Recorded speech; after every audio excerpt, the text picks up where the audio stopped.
Bismillah, Alhamdulillah, wassalatu wassalamu ala Rasulillah, wa ala alihi wa sahbihi wa man walah. Amma ba'd. Alhamdulillah, dalam siri-siri yang lepas kita telah berceritakan tentang sumber Islam. Lepas tu kita sebut yang persamaan antara agama Islam dengan agama lain.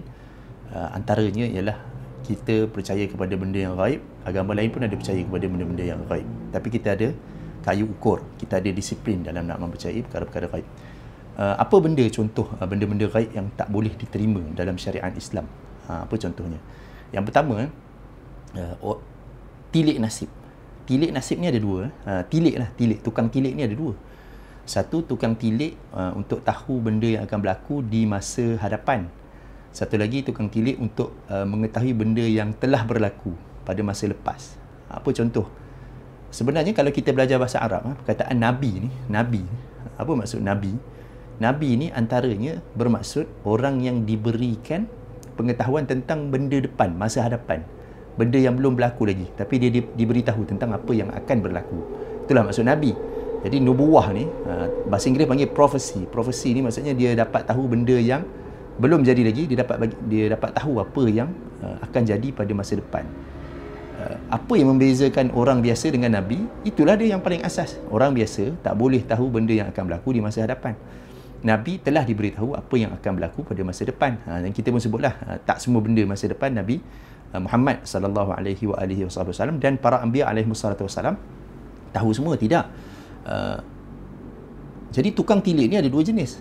Satu tukang tilik yang benda yang akan berlaku di masa depan, satu lagi tukang tilik untuk memberitahu benda yang sudah berlaku di masa yang lampau. Dalam bahasa Arab, satu disebut sebagai kahin, satu lagi disebut sebagai arraf. Kahin dengan arraf, dua-duanya ditolak dalam Islam. Bahkan dalam hadis Nabi sallallahu alaihi wasallam, Nabi memberi amaran keras lah. Yang pertama, siapa yang berjumpa sahaja dengan tukang tilik, maka tidak diterima amalannya selama 40 hari. Tapi siapa yang mempercayai, kalau siapa yang jumpa saja tidak diterima amalan dia 40 hari. Siapa yang percaya pula apa yang dia sampaikan, yang tukang tilik itu bagi tahu, maka seolah-olah dia telah kufur kepada Nabi Muhammad sallallahu alaihi wasallam. Jadi besarlah tukang tilik ni. Jadi tukang tilik ni itu manusia. Tu jadi dua benda lah, tukang tilik yang akan datang, tukang tilik yang telah berlaku. Apa contoh tukang tilik yang telah berlaku ni? Tukang tilik yang telah berlaku ni contohnya kita ada hilang barang. Kita tak ingat barang tu kat mana. Kita letak kat mana kita tak ingat. Jadi kita minta tukang tilik tu tolong carikan, tolong tilikkan kat mana barang tu ataupun kat mana kita letak tu. Jadi benda tu dah lepas lah. Masa kita letak tu mungkin tukang tilik tu tak ada lah dekat tempat yang kita letak tu. Tapi dia boleh tolong tilikkan untuk tengoklah kat mana barangnya. Tu contohlah mencari barang hilang.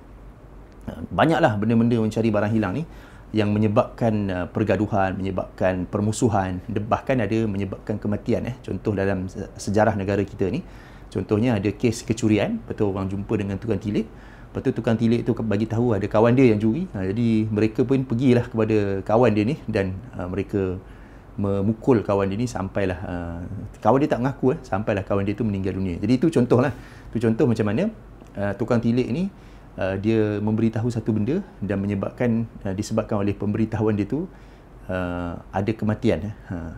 Cuma apa sebab berlaku benda ni? Dalam hadis, ada satu hadis Nabi sallallahu alaihi wasallam yang panjang. Dia juga antara sebab nuzul surah Al-Jin. Macam mana sebenarnya sebelum Nabi Muhammad, Nabi akhir zaman ni diturunkan, diutuskan, jin-jin ni memang suka duduk di pintu-pintu langit. Di antara langit dunia dengan langit tinggi ni lah. Dia duduk kat situ untuk tunggu apa? Untuk tunggu malaikat. Malaikat dari langit akan turun untuk menyampaikan kepada malaikat bumi tentang apakah takdir-takdir yang telah Allah tetapkan untuk hari tu, untuk bulan tu, untuk minggu tu.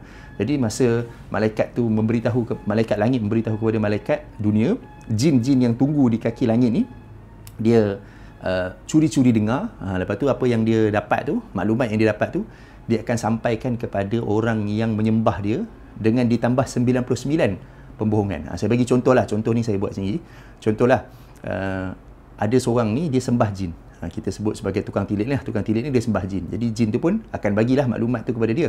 Tapi satu maklumat tu dia tambah dengan 99 pembohongan. Contohnya, ada orang tu datang, dia kata dekat mana barang saya hilang. Contoh motor saya hilang, motosikal saya hilang, kena curi. dia jumpa dengan tukang tilik tu. Tukang tilik tu pun sembah jin tu, ataupun dia buatlah apa-apa ritual dia. Lepas tu jin tu bagi tahu dia motor tu ada di bawah jambatan. Dan yang mencurinya adalah bernama sekian-sekian. Dia mencurinya pada waktu sekian-sekian. Dia buat tu, macam mana cara dia curi tu, macam ni. Jadi, orang yang pergi kepada tukang tilik tu, dia pergilah ke bawah jambatan tu contohnya, dia tengok, motor dia ada. Jadi, satu je maklumat tu betul. Satu maklumat, motor dia kat mana tu betul. Jadi, dia terus percaya kepada semua yang tadi tu. Yang siapa bernama pencuri dia, macam mana cara dia curi, bila dia curi. Jadi, semua tu maklumat-maklumat yang ditambah oleh jin tu. Tujuan apa?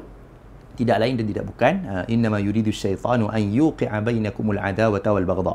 Sebenarnya syaitan ni memang tidak lain tidak bukan, dia hanya menginginkan permusuhan, pergaduhan, kebencian sesama manusia. Sebab itulah jin tu dia tambah maklumat-maklumat yang palsu tu supaya kita bergaduh, berkelahi, bahkan akhirnya sampai kematian lah. Jadi itu contoh dua perkara, tukang tilik benda yang akan datang dengan tukang tilik yang benda yang sudah berlaku ataupun cari barang yang hilang ni. Satu lagi konsep, kalau tadi itu manusia, satu lagi konsep yang tidak terima dalam Islam adalah sesuatu benda yang membawa kepada nasib-nasib. Contohnya benda ni bernasib malang ataupun benda ni bernasib baik. Kalau kita simpan benda ni, dia akan jadi nasib baik. Kalau kita simpan benda ni akan membawa nasib malang. Tak ada. Konsep tu tak ada di dalam Islam. Kalau ada, yang diberitahu sahaja oleh Al-Quran dan juga As-Sunnah, tidak sebenarnya membawa kepada konsep benda tu sendiri sebenarnya. Tapi saya bagi contoh. Pada satu hari Nabi SAW menunggu kehadiran malaikat, tiba-tiba malaikat tak datang. Sedangkan malaikat dah janji nak jumpa dengan Nabi. Tiba-tiba malaikat tak datang. Sampailah Nabi tengok dalam rumah Nabi SAW, rupa-rupanya ada anjing. Lepas tu Nabi tanya kepada isterinya Aisyah, sejak bila anjing ni ada dalam rumah ni? Tu Aisyah kata tak tahu, tak perasan lah. Bila Nabi SAW halau anjing tu, barulah malaikat datang. Bila malaikat datang, malaikat pun bagi tahulah, sebenarnya kami para malaikat tidak masuk ke dalam rumah yang ada anjing. Jadi menunjukkan kata malaikat tak suka anjing lah. Jadi ini bukanlah kata anjing tu membawa nasib malang menyebabkan malaikat tak datang. Tidak. Tapi malaikat ni dia tak suka anjing. Malaikat yang tak suka anjing ni malaikat-malaikat yang rahmah, malaikat-malaikat yang belas kasihan. Adapun malaikat azab, malaikat maut ni dia masuk aja rumah yang ada anjing pun dia masuk juga. Tapi malaikat-malaikat yang rahmah, yang belas ni tak masuk ke dalam rumah-rumah yang ada anjing, menyebabkan rumah tu, tuan dia, penghuni dia tidak mendapat rahmat Allah Subhanahu Wa Taala lah, ataupun susah nak mendapat rahmat Allah Subhanahu Wa Taala. Sebab tu kalau kita dibenarkan bela anjing pun, kita kena bela anjing di luar rumah. Bagi orang yang nak bela anjing untuk menjaga rumah, menjaga kebun, dia bela di luar rumah. Itu contoh benda, tapi dia bukan membawa sial, bukan. Tapi malaikat tak suka. Itu sahaja. Ataupun benda macam Nabi SAW dia panggil apa? Tafaul. Tafaul ni maksudnya Nabi suka dengan benda-benda yang bernama baik. Contohlah Nabi tanya kepada sahabat-sahabat, apa nama jalan ni? Jadi sahabat tu sebutlah nama jalan ni ialah apa-apa yang baik, benda yang baik. Atau Nabi kata, kita suka guna jalan ni sebab nama dia pun baik. Jadi itu namanya tafaul. Maksud apa tafaul? Kita mengharapkan kebaikan dengan mengambil keberkatan daripada nama dia, ataupun kita berdoa dengan nama dia lah, dengan nama benda tu baik. Contohlah macam, sebab itulah kita tidak digalakkan juga memberi nama manusia, nama anak-anak ni dengan nama-nama yang terlampau baik. Contohnya macam apa? Contohnya macam kita bagi nama anak kita, contoh ahli syurga. Ahli syurga. Sebab apa tak digalakkan? Sebab kalau ada orang tanyalah, contoh dia tanya, ahli syurga ada kat rumah tak? Kita kata, tak ada. Maksudnya apa? Dalam rumah ni tinggal ahli neraka je lah. Macam tu. Sebab tu tak digalakkan bagi nama anak yang terlalu baik. Sebab apa? Sebab dia seolah-olah macam, kalau dia tak ada, tak adalah. Kalau dia buat benda jahat, macam dia ni orang baik yang buat benda jahat. Pelik juga perkataan aja tu tak kena. Tapi itu kita apa? Mengharapkan, tafaul. Mengharapkan kebaikan daripada nama. Itu namanya tafaul. Lawan dengan dia tasya'um. Mengambil kita tak suka nama-nama yang buruk ni. Bukan kata dia membawa malang, tidak. Tak ada benda yang membawa malang. Contohlah ada orang kata, kalau ada anak yang keberapa daripada keberapa, dia membawa nasib malang. Ada je kematian, kemalangan, tak wujud. Dalam Islam tak ada konsep tu. Kita tidak terima benda tu. Semua benda Allah SWT takdirkan, baik dan buruk, semua benda ditakdirkan oleh Allah SWT. Seseorang yang kena benda yang buruk tidak bermaksud dia adalah orang yang buruk. Bahkan seseorang yang dapat nasib yang baik tidak bermaksud dia ni baik. Dalam surah Al-Fajr, Allah SWT kata apa? فَأَمَّا الْإِنسَانُ إِذَا مَبْتَلَاهُ رَبُّهُ فَأَكْرَمَهُ وَنَعَّمَهُ فَيَقُولُ رَبِّي أَكْرَمَنِ وَأَمَّا إِذَا مَبْتَلَاهُ فَقَدَرَ عَلَيْهِ رِزْقَهُ فَيَقُولُ رَبِّي أَهَانَنِ كَلَّا. Allah kata apa? Manusia tu, bila Allah berikan dia nikmat, Allah muliakan dia, Allah bagikan dia rezeki, dia kata Allah memuliakan dia. Manakala kalau dia tidak diberi nikmat ataupun ditahan nikmat dia, dia kata Allah menghina dia. Allah kata tidak. Maksudnya dua-duanya tidak. Tak ada konsep tu. Bahkan dalam hadis Nabi SAW, Nabi kata apa? Para anbiya adalah orang yang paling teruk kena siksaan. Maksudnya kalau kita kata kita ni hidup susah, bukan bermaksud para anbiya SAW yang hidup susah tu maksudnya dia ni bernasib malang lah. Tidak. Tidak.